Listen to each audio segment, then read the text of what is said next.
chung hi vang lung ngai namun mai a hi bol ngai ching le lai zon ngai te to thi nan hi bang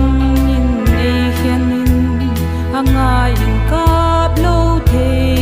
ka hi pu ka toi ngai khul sin tang ko thom ka hiatin ka oi lo nge zal mang a hen ti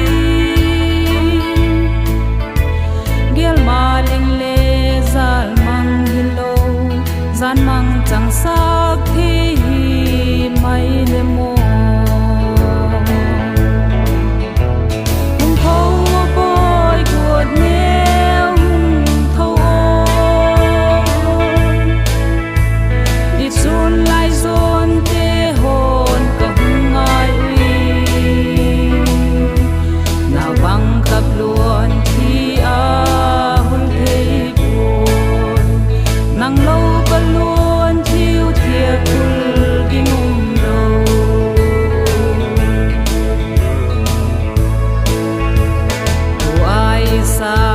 bakhan khua tam pi te nang lo kia bang